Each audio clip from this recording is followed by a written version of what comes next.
Hello, everyone, and welcome to Why Firewalls Are No Longer Enough. Today's webinar is sponsored by Gigamon and produced by Actual Tech Media. My name is Keith Ward. I'm with Actual Tech Media, and I'm thrilled to be your moderator today for this spectacular event. But before we get to the content, I do need to cover some housekeeping items that you need to know about to get the most out of this session. First up, we want your questions. There's going to be a Q&A session at the end of the presentation, so keep those questions coming throughout. Now, that Q&A panel is also the place to let us know about any technical issues you might be experiencing. If you're having anything like that, you can't hear something, you can't see something, give your browser a quick refresh once or twice maybe. That usually fixes things. If that does not, let us know and we will hop right on it and try to help you out. Okay, second up here, head over to the handouts section where you can score a host of great content, including 3 PDFs about observability and visibility from Gigamon. Some really great stuff in there. I highly encourage you to go look at that. That handout section is right next to that questions tab in your webinar control panel. Also in that handout section, you'll find a couple of other links, including one to the ATM Decisions Group, which is a panel of IT decision makers that you can apply to join. And that'll help you participate in some more in-depth events and other opportunities. You'll also find a link to the ATM Event Center, which has our calendar of upcoming events like this one. Finally, today, at the end of this event, we will be awarding a $250 Amazon gift card to one lucky registrant, which could be you. Of course, you have to be in attendance during the entire live event to qualify for the prize, and the official terms and conditions of the prize drawing can be found in that same handout section where hopefully you are right now downloading those great Gigamon resources. And with that, why don't we move on here to the main event in our session today. It is my pleasure to introduce you to our presenter. He is Stephen Goudreau, Cloud Security and Evangelist with Gigamon. Seems like he is not here yet. So I find us at this very moment waiting for Goudreau. Yeah, so let's see. I do not see him yet, so it seems like we're still waiting for Goudreau. Okay, and he is here. I understand. So that means, folks, we are no longer waiting for Goudreau, and I can no longer make my sophomoric jokes for you. Since Stephen is here, I am going to turn the mic over to him. Stephen, the floor is yours. Take it away, good sir. Hello, thanks, Keith. So in this session, what we're going to cover is why firewalls are no longer enough. Now, what I wanted to have in this title, but it was too late, was no longer enough for network security.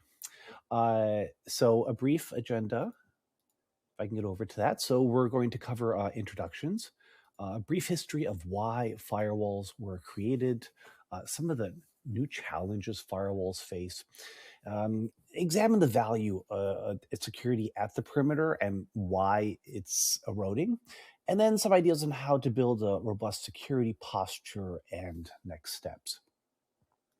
So introduction, my name is Stephen Goudreau. I work at Gigamon. I'm the Cloud Security Evangelist. I have almost 30 years in IT, and that sounds pretty scary from my side. I did 11 years at Tipping Point, and Tipping Point is an IPS vendor. And while I was there, I did a lot of network performance, next-gen firewall testing, learned a lot about deep packet inspection engines and network level evasions. So I've been working with firewalls for a long time. I've been working with firewalls before there even really were firewalls. I think some of the first routers out there that had NAT was, I think, the Cisco ISR router, and that had the NAT function added to it. Before that, we had to use a lot of proxy servers to get web traffic out. And the sleek multifunction network gateways that we have now didn't really exist. So in the past, I worked a lot with Cisco Pixes. I even built a Frankenpix, which we'll go into in a little bit. ASAs, SourceFire, and Palo. I have or had a SourceFire certification and a Palo PC and SE. And I even got my jacket that goes along with that. And that jacket is like 100% rayon and does not breathe in the Texas heat. So, a brief history at firewalls. In the early days, organizations only really had one internet connection, and there was only one way in or out of the network. Uh, the problem with some of the classic networking back then is anybody from the outside could initiate a connection to the inside if they knew the address they were trying to reach on the inside, because private class IP addresses weren't always a thing. And to limit that, that's where the stateful firewall was born. It generally allows inside access to go out and return while blocking uninvited inbound traffic. Now, over time, more and more security was built upon this singular point, and it made sense, and it was good practice for the time. And as time went on, more and more networking services were collapsed into the firewall. It could take part in routing protocols, terminate VPNs, it performed DHCP, there's the various NAT functions and PAT functions. And to me, this is why I consider the firewall plumbing first and security second. It's a dependency thing, right? Firewalls function first and foremost to fling packets. And then security was laid on top of that as an additional or secondary service. And I've seen more than a few firewalls over the years where various security features were turned off out of fear it would impact performance. And some of those concerns are well-founded. And we'll examine some of the challenges in firewall sizing for some of the features later on. So in the early days of firewalls, I'm going to go back and tell you a little story about the Cisco Pix firewalls, is they were originally built with off-the-shelf components, specifically the Pix 520. We would open it up, look inside, and go, oh, that's a consumer-grade motherboard that I can go get anywhere. It was a BX chipset specifically, and what we did is we built firewalls. We built Frankenpixes. We upgraded the memory, we upgraded the CPU, we even put one in a PC case, desktop case, full-size desktop case, and we were able to get performance out of those that far exceeded the models that Cisco was selling, even though it was built on the same hardware. So that was definitely an interesting learning experience. So firewalls, say, are very much needed in any network. Just about all traffic is going to pass from the org is going to pass through a firewall somewhere. Like I said, firewall started out as plumbing, and they slowly had threat detection added in over time. And by plumbing, I mean it actively takes part in the network. It's not a passive device.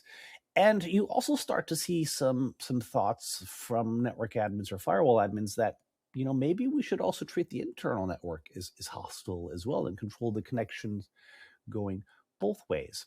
So there we already see some thoughts on how to use these devices a little more creatively. So looking at some of the challenges firewalls face, I find this an interesting topic. If you understand where the firewall fits, where it sits, you'll also understand where it doesn't fit. And once you understand that, you'll intrinsically know what it can and what it cannot touch in the network. And if it cannot touch part of the network, well, then clearly it can't do visibility or enforcement or whatever else it does. So some of the challenges we have is application visibility generally on the network. So we don't really look for that. We use a lot of logging and assume the nature of traffic. The next-gen firewall can often solve for that. But again, at the perimeter point, where it sits. Another big problem we have is east-west or lateral traffic within the network. So communications from a workload or a workstation inside the network to another workstation inside the network.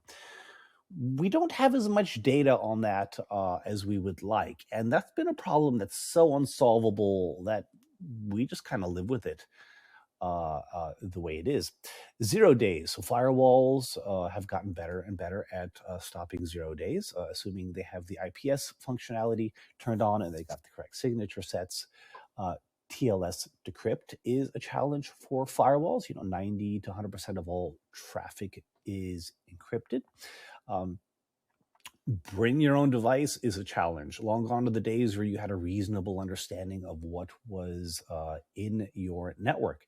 Now we have cell phones that are required for multi-factor authentication. And I don't know if you've gotten a new appliance recently. They're all practically IoT devices running operating systems and phoning home and capturing telemetry and metrics. There's the antivirus function that some firewalls have, looking for some known bad payloads.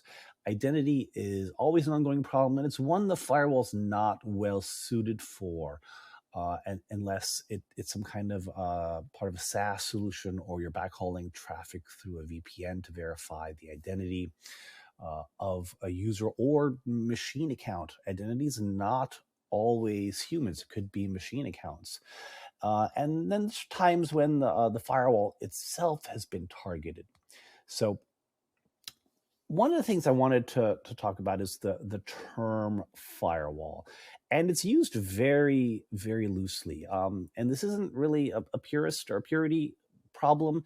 It's just, it leads to a confused set of solutions. And when you say firewall, it doesn't always mean the same thing. Cloud firewalls that you find in the public cloud can perform some of the access control list functions by filtering IP addresses.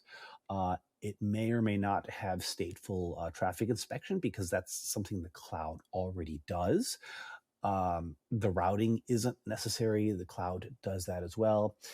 Some may do IPS inspection and file reputation. And that's one of the big reasons you would want a virtualized traditional firewall in the cloud, is for those features.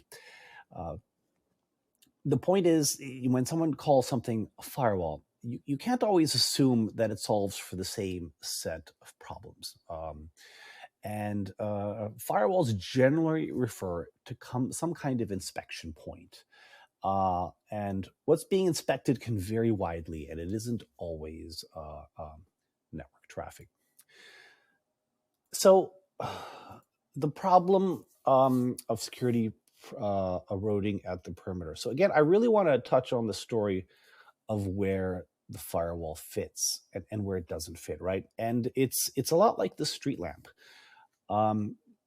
People are searching the firewall logs because that's where the visibility is, but the action is happening in the rest of the park where the street lamp is not.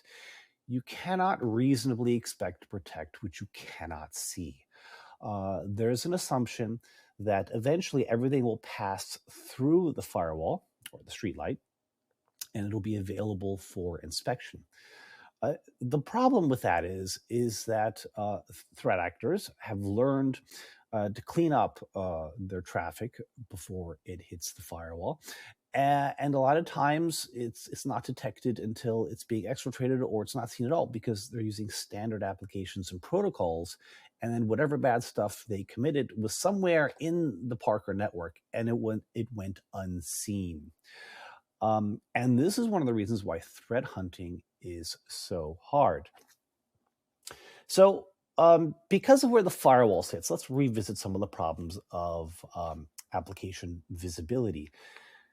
To me, this is a huge problem. I think many security vendors are a little too focused on stopping the 0-day or the exploit in flight. What they're not looking for are vulnerable applications and protocols, deprecated ciphers, SMB version 1. It's super interesting to stop a Eternal Blue or WannaCry on the firewall. Well, what about knowing if you got SMB version 1 or if you have targets down stream. That's just as important. If there's nothing for WannaCry to hit, then you're a little safer. And that visibility is lacking. The 0 days on the firewall. The firewalls have gotten reasonably good at stopping 0 days, assuming there's a signature, assuming it's loaded, assuming it's on. And what a lot of threat actors are doing is they're not launching 0 days through the firewall. They will find some other way to get in, laterally move about, and then launch the 0 day internally after the inspection. And that's, as we've seen, is reasonably successful. And looking back at the east-west traffic, logging as it exists, say, is not application aware. And the firewalls can't do it because they don't sit in the right place. They're not designed to sit in the right place. They take active part of traffic, and it's high friction to put those in and out. And it's not because they're not capable. They're completely capable. They just don't fit. So, of course, when we have a tool that does what we need, but it doesn't fit in the place we need it, we're going to try our hardest to make it fit, aren't we? At great discomfort, friction, and engineering hours. And there's a lot of fun, to be had looking at some of these attacks as they launch, as they move them around internally. If you go check the MITRE attack framework, right, there's a whole subsection on non-standard ports where there are 41 state-level threat actors who have been observed through 51 forensics reports using non-standard ports, and east-west lateral movement, which is something that generally isn't detected by the firewall. And they're using standard applications and protocols to do it, often on non-standard ports, which basically renders your logging blind. While the log does see the conversation, there's no way to accurately identify it that it's, remote desktop coming from your IoT fish tank, which probably should never, ever happen. And these things often don't trigger a high alarm because it's not the preconceived Sev-Zero, Eternal Blue Shell Shock Heartbleed attack, right? But a fish tank running remote desktop in a casino is reasonable cause for concern. It's not necessarily an indicator of compromise, but it's not an accident either, right? So when we go back to that whole MITRE attack framework on the non-standard ports, and you look through those forensic reports, not once was the lateral movement detected through network logging. While it was seen, it wasn't properly identified. It was exclusively seen either by the EDR and or the next-gen firewall, often on egress. And when the EDR, which is endpoint detection and response, saw it, it was always in forensics reports. It was too late. It was after the fact. So going back to the picture that we have, we're checking the firewall logs because that's where the light is at. Meanwhile, within the organization or the park, there's a whole lot of things going on that we just can't see. And this problem has existed since the beginning of time. At no point does any network admin or security admin accurately know what's on the network right now. So when I worked at Tipping Point, I had access to over 100,000 true positive attacks and PCAPs. And I had a whole stack of firewalls and visibility tools and IPSs. And I would routinely send various kinds of attacks and evasions through these devices. And then I would try to reverse engineer what they did, what I had done. And more often than not, I could not. Even though I know what I did, I couldn't look at the logs and really piece it together. So there's still something seriously lacking there. And of course, we're going to see the attack, but everything leads up to that, right? The attack is the tip of the spear or the knife. The threat actor has tiptoed through the entirety of the network or infrastructure to get close enough to strike. One of the other challenges we have is around TLS decrypt. A lot of firewalls do it, north-south, or have the capability to do it. but it is high friction, and it's painful. It's a headache on so many levels. One is simply managing it, certificates, keeping those up to date, because you're basically doing break and inspect. Or there's sizing, and I don't know if you've tried to size the next-gen firewall for TLS performance, but it's virtually impossible with public available information. There's all the standard, how quickly can I set up a connection, how much data can I pull through on a decrypted connection, and all of that information is very hard to find, and it's not in a format from one vendor to the other that lends itself for easy comparison. And that makes sizing hard. So what happens when you outgrow a particular feature, which then brings us to general operational friction and sizing. I personally really like firewalls. I like the things they tell me. I like the things I can see with them. I don't like administering them in an enterprise environment. And I've always gone the opposite direction of the firewall group when I was in operations, because that's a lot of work and suffering.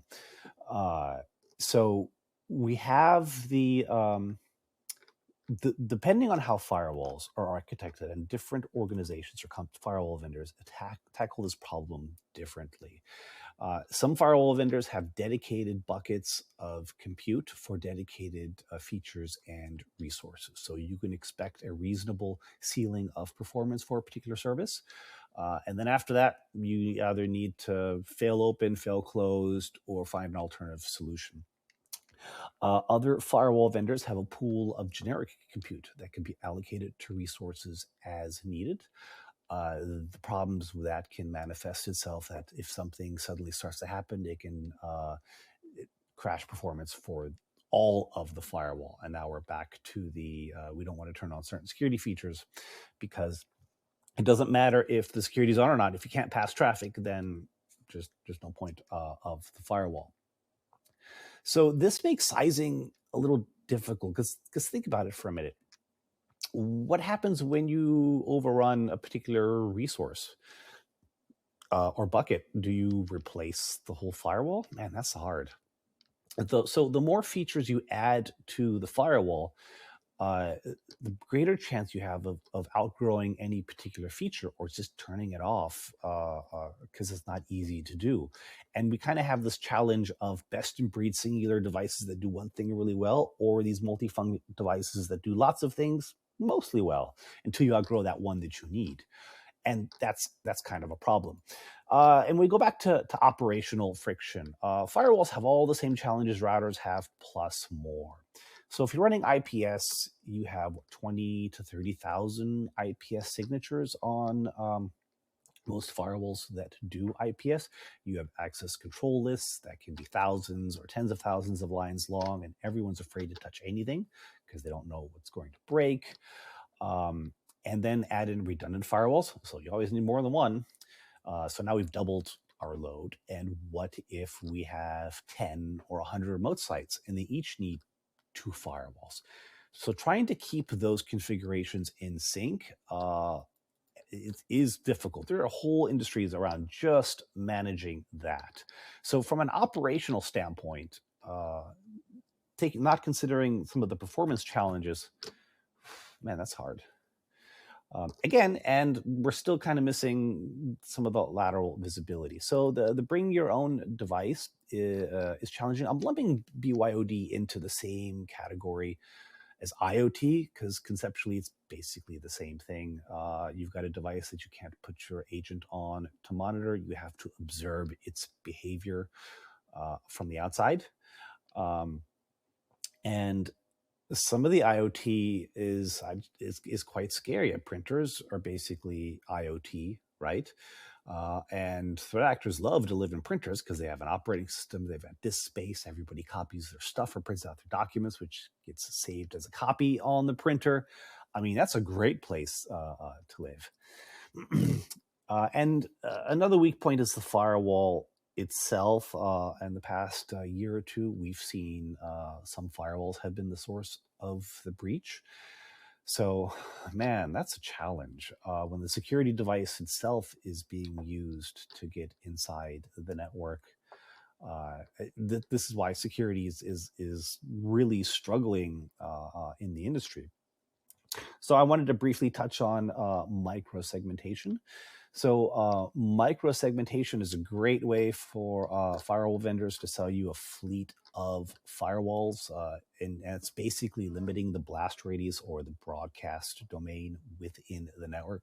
There's other methods of micro-segmentation by having firewalls on devices themselves, access control lists. Micro-segmentation plans are difficult to plan and execute. And once they're in place, are you really sure they're working? I consider microsegmentation to be very similar to Microsoft Identity Access Control, ICE. By the time it's planned out and deployed, the network has probably evolved out from under you. So it's always going to be an ongoing challenge. We've worked with a few three-letter agencies that did red teaming after microsegmentation. And while it did slow the red team down a little bit, it ultimately was not protection in and of itself. So you need to deploy the microsegmentation, you need to verify it works. It's not protection, it's a degradation. Kind of like encryption's not protection. You're just slowing the enemy down that by the time they get to what they need or they decrypt it, it's no longer useful. So some other methods are needed in addition to just microsegmentation. I wanted to hit on firewalls in the cloud, in the public cloud specifically. And this has been a huge friction point for cloud operators. So if we go back to what the firewall does, it routes, it NATs, it terminates VPNs, it has ACLs. Well, the cloud does all that too. So now we're introducing another router within a virtual routed environment. We've basically doubled our misconfiguration surface, right? And the cloud is also an all zeros router. It knows how to get everywhere on its own. So you may have to introduce some artificial limits to where it can get and then have this virtual firewall do it for you. Well, they often need to be deployed in pairs. So now we're back to the sizing and the configuration complexity, which the cloud was supposed to save us from. Now, what you do get out of it is IPS, intrusion prevention, and application detection. Cloud logging has all the same limitations of traditional logging. It's not application aware.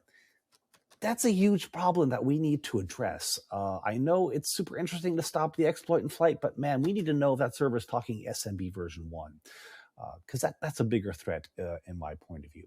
So when you try to insert a forklift, these layer 3 virtualized router firewalls into the public cloud, cloud ops, if they have any say in it, want nothing to do with this. They'd rather live without the visibility than all the extra friction it brings. And this is why you're finding that NetOps is being excluded from cloud discussions, because cloud operators just don't want to mess with that headache anymore, or they'll want to use a more friction-free cloud-native variant, but that doesn't have the same security efficacy or curated signature sets. So it's quite a challenge. Looking at building a robust security posture. So I want to take a moment and take a step back and look at the threat landscape. What are we defending against?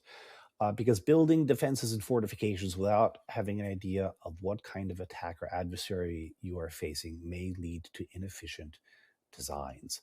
So there are nation states out there that allow threat actors to operate openly. And their stated goals are to degrade us and our institutions in any way possible. This is why they go after hospitals, energy companies, pipeline companies, you name it, they're out there. They are actively looking for ways to get in. If you've got some time in AWS, go stand up an AWS network firewall. Do the dreaded allow any, all zeros inbound, and just watch who comes knocking. There are automated systems out there knocking all the time. I myself and everyone I know has been compromised in the public cloud in 30 minutes or less because we didn't know what we were doing or we made assumptions that turned out to be incorrect. The problem we have as defenders is we never know if we've got it right. There is no positive feedback loop for getting it right. There is a negative feedback loop for when we get it wrong. And this is one of the reasons we need to start to think of how to move away from the remediate recover, which we're all so good at. And by all means, I'm not saying stop that, but we need to expand into detect and protect. And that's the part generally we're lacking that firewalls traditionally are good at. They just don't fit in places that we need that kind of visibility. And the current model isn't enough. So we need to start thinking like an attacker and thinking how we would try to exploit ourselves. Threat actors are making lots and lots of money off this. And they're targeting us. They're targeting you and me. So every customer needs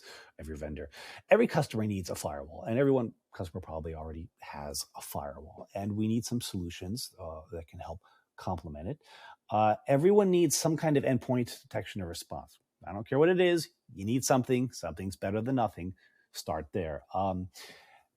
If you're in the public cloud, you need a CSPM, a Cloud Security Posture Management.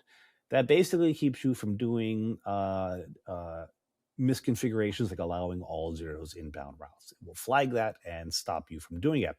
In the public cloud, you are one misconfiguration away from public access, and there's no firewall to save you.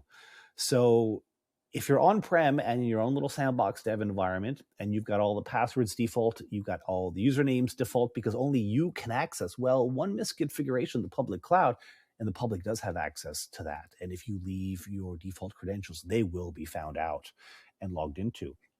You need to deploy multi-factor authentication. Everyone needs a network detection and response. I'm not here to try to sell one, just pick one. Something's better than nothing. And of course, one size does not fit all. Everyone needs a data lake of some kind, a data repository, a log repository. A lot of it's called for in PCI and other compliance frameworks. And circling back around to EDR, or endpoint detection and response, what about IoT? What do you do there? We need to start thinking about that. Those badge readers that you use to badge into the building, that's IoT. It's running a Linux kernel. I know because they went down every time I did a network upgrade at one of my previous sites, and we'd have to manually go find them, unscrew them, power cycle them, so they could then link back up to the switch. In the meantime, that door stayed locked. So that was a huge problem. Thermostats, printers, they all have IP addresses for better or worse, and threat actors can live or pivot off of them, as we're seeing time again. So microsegmentation could be one way to help with that. But some general visibility is needed. Also, we need to start putting some pressure on these IoT vendors to use IP stacks that are more updated than the late 90s, or they can at least negotiate speed and duplex, which some of them can't do. MELT, which is metrics, events, logs, and traces. It's what we've built over time to track traffic. It's not good enough. We need application level visibility.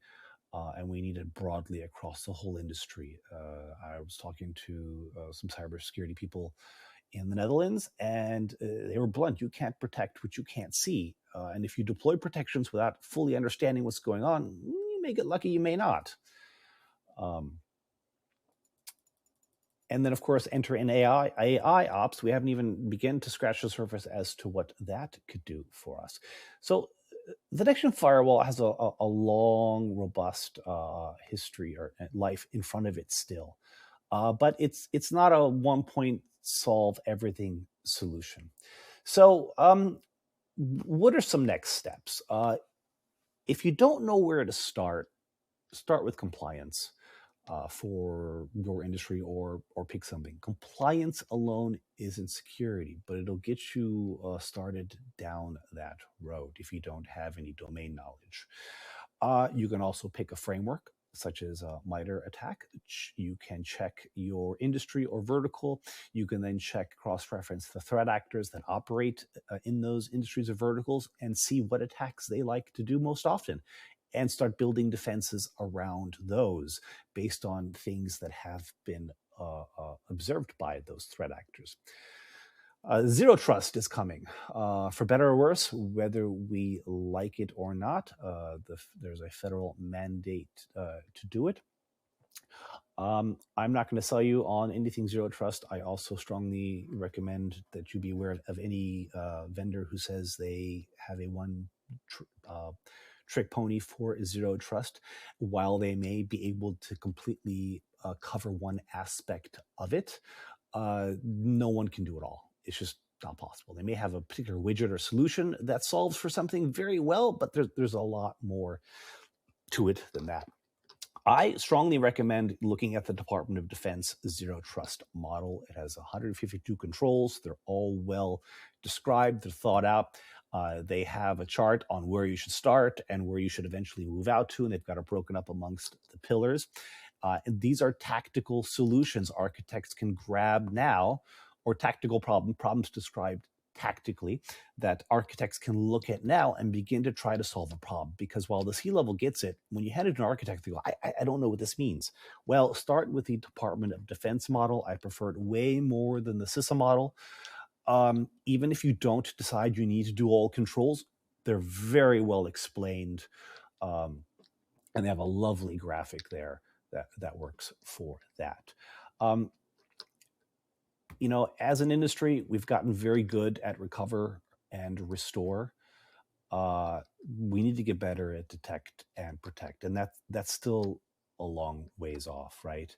And the fact that NetOps and SecOps still have no reasonable idea of what's on the network at any given point, that's a gap we need to figure out how to solve. In takeaway here, we have a ways to go. We know where some of the gaps are. Next-gen firewalls are crucially important, but they don't solve everything. And it's mostly because of where they physically sit. And they just can't sit everywhere. You're not going to go buy a 48-port transparent next-gen firewall to plug in everywhere to do traffic inspection. It's too expensive, too complicated. And I just can't see how that's going to run well. So looking here at some Q&A here, feel free to scan this QR code and take part in our survey for cloud visibility. So some of the questions that have come in is Gigamon a competitor with Palo Alto? Well, not really. I mean, we're not really a competitor with any a firewall, and we're not trying to do what they do, and we're not a security solution. I mean, we do have a strong visibility solution laterally, and it complements Palo and other firewalls very, very well. How does Gigamon help with east-west visibility is another question. This is very interesting because Gigamon's a 20-year-old legacy network packet broker company. That means we have a very broad lateral install footprint on networks. That means we're able to see a lot of layer 2 domains. We're able to see a lot of east-west traffic. We've added deep packet inspection to that. And we're not looking for threats. We're just looking for standard applications and protocols. And that gives us a huge amount of visibility when we start tying weird things together, such as, why is that fish tank talking SSH on a non-center port or remote desktop? And that's something that could get missed. Let's see what the next question is. If I have a firewall and EDR, where does a tool like NDR and Gigamon fit in? Well, firewall is point protection at perimeters, right? And it does a pretty good job at that. EDR is endpoint detection and response. So that's usually a client that sits on the workload and has a top-down view into the workload. Now, because the internet and operating systems operate in layers, what happens at layer 7, you can't see it at layer 3. And that's where an NDR or Gigamon would come in, because we can see it from the bottom up and then put those two together. So when you go create a web call, it's just going to do an API. It's going to send it to the network stack. It's going to negotiate whatever encryption that is required by the server. But the endpoint may not have any idea what that encryption was. Well, from the network, we go, oh, it was deprecated, or it's RC4, or something terrible like that. So it adds to a better holistic solution. So I would like to thank everybody for having me at this session. Thank you so much for joining, and it was absolute pleasure to be here.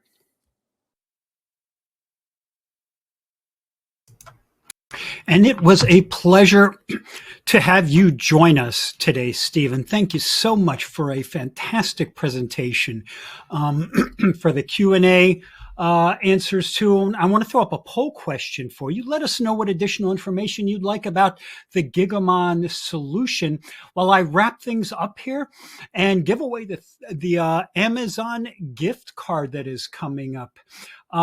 As I mentioned earlier, you do have to be in attendance during the entire session to be eligible to win.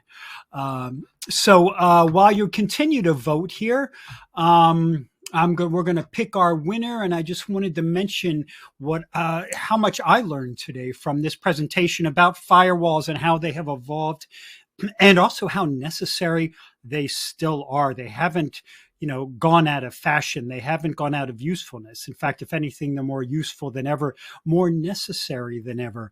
Observability is still crucial. Discoverability with all the different attack vectors, as Stephen alluded to, that kind of stuff is just growing in importance. So I would say the role of firewalls is perhaps changing. Where you put them and what they do has changed, but firewalls themselves will never go out of style. You've always gotta have them there, no matter what kind of an environment you have. So I want to thank Stephen for such a fantastically illuminating presentation today. And now we have picked our winner of the $250 Amazon gift card. And that winner for this event today is Jim McCartney from Indiana.